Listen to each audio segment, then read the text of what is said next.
I'm just rolling. I'm actually a report journalist. I should be doing this properly.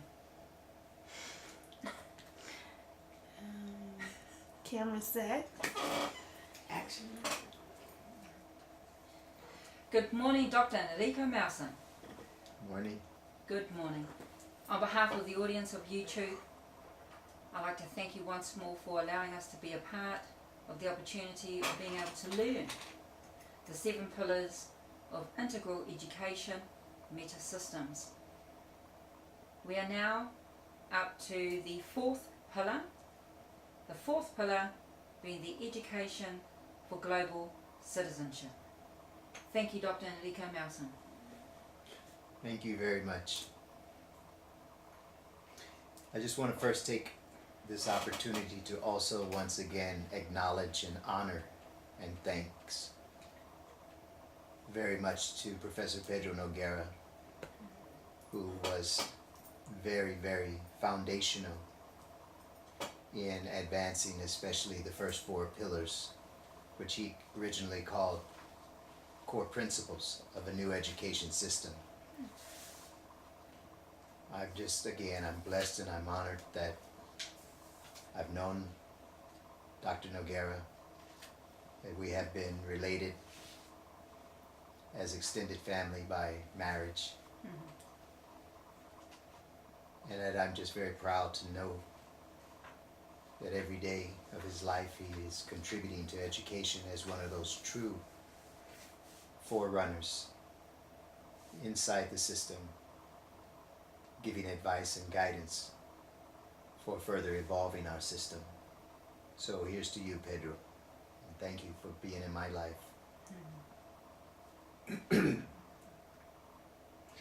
Education for global citizenship.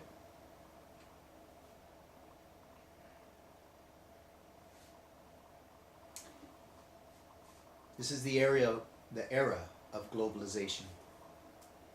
This is the area that has been underattended, particularly within the spheres of propaganda of the United States. Globalization has been brought to the forefront of consideration by the vast majority of the people of this planet, because globalization is something that they have sought. They have sought becoming members of the global community. In fact, especially the more marginalized, historically disadvantaged peoples of the planet have had a great overall positive inclination towards globalization. Yet in the United States, by and large, we have seen globalization as a loss dynamic for ourselves rather than a gain dynamic for ourselves.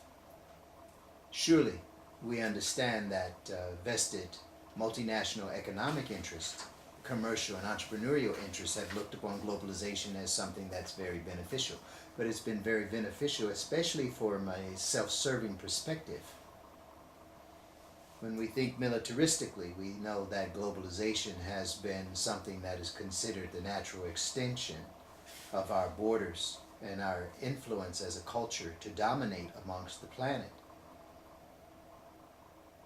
When we think of globalization from the standpoint of our political systems, what we call freedom and democracy, yes, we know we are looking at the propagation of prevailing paradigms of hegemony to have a primary ruling, a primary influential impact upon the world. And yes, from that standpoint as well, globalization has been relevant to America. Yet when we really get down to what globalization is supposed to mean in a more favorable way, not domination,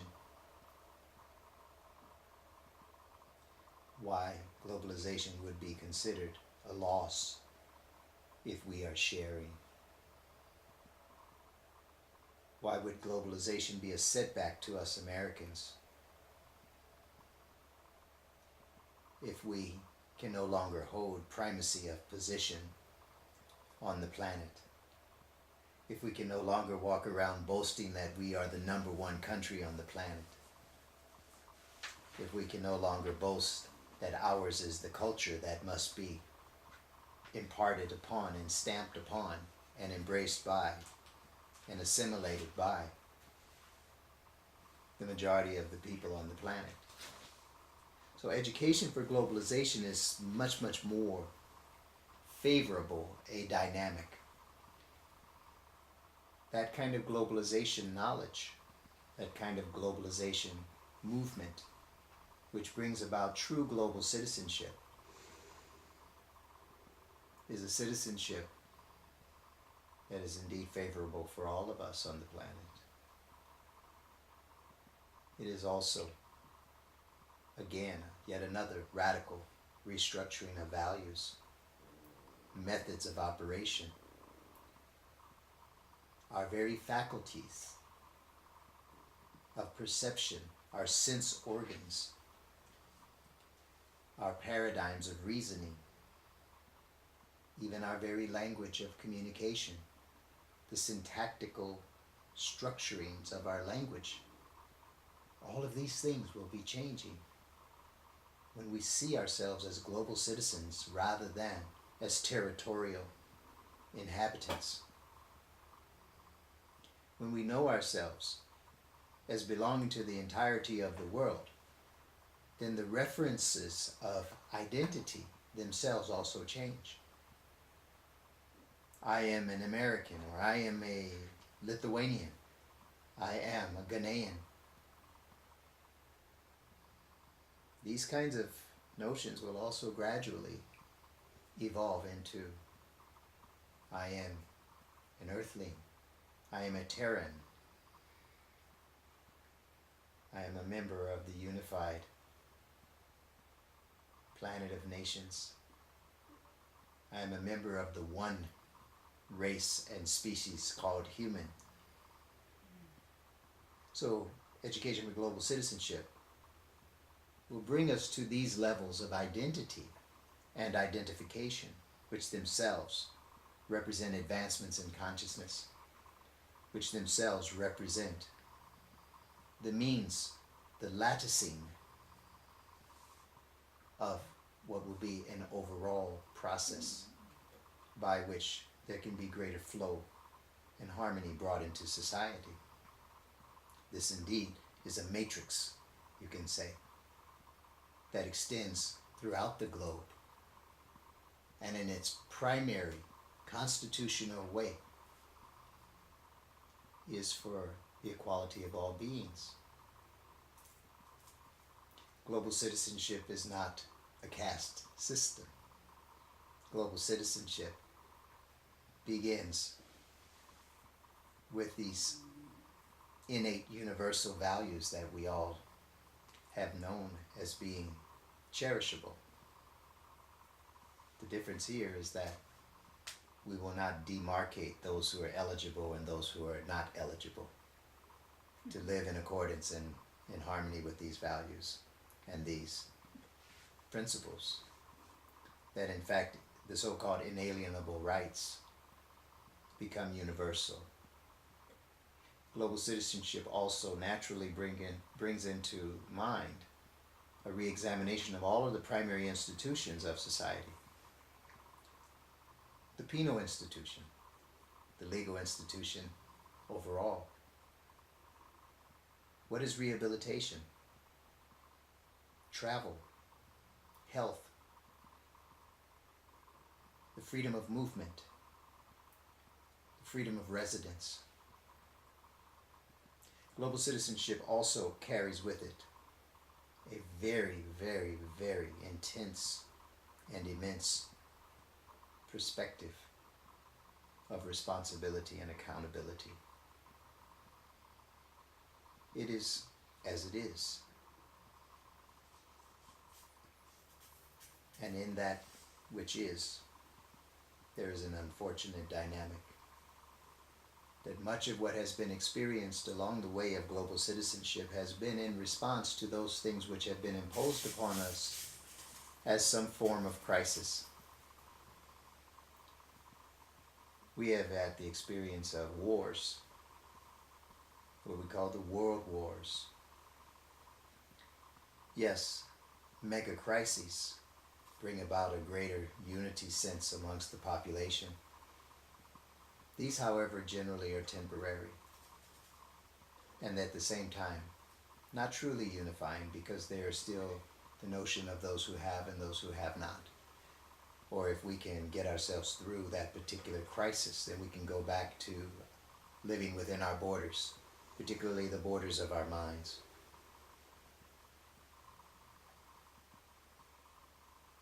We have had also global warming and environmental pandemics. These are kinds of things that have brought us more along that line of recognizing that we cannot operate with a sense of some type of fixed and impermeable borders, because it just doesn't happen that way. It doesn't work that way. Dropping one piece of trash along the street curb, that trash can wind up 10,000 miles away, floating in the middle of the South Atlantic in an island of plastic that is larger than the state of Texas. We know that what we're doing in terms of drilling in the Arctic and the Antarctic shelves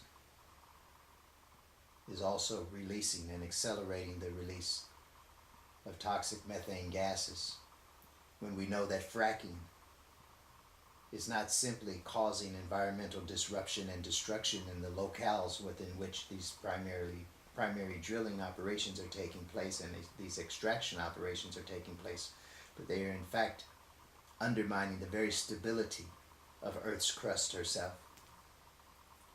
And this is contributing to tectonic activity.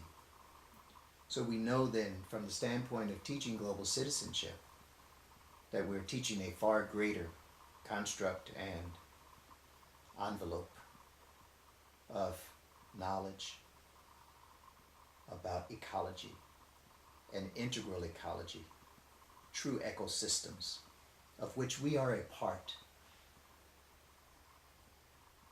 more than a part.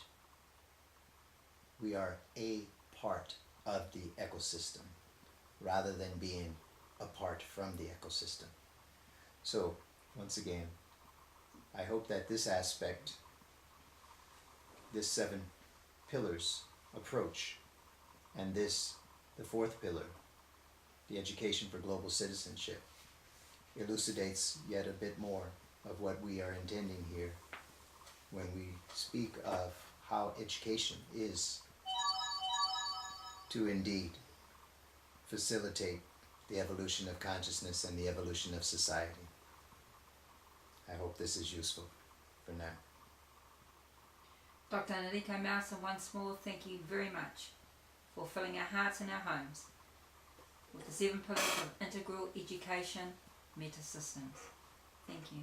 Thank you.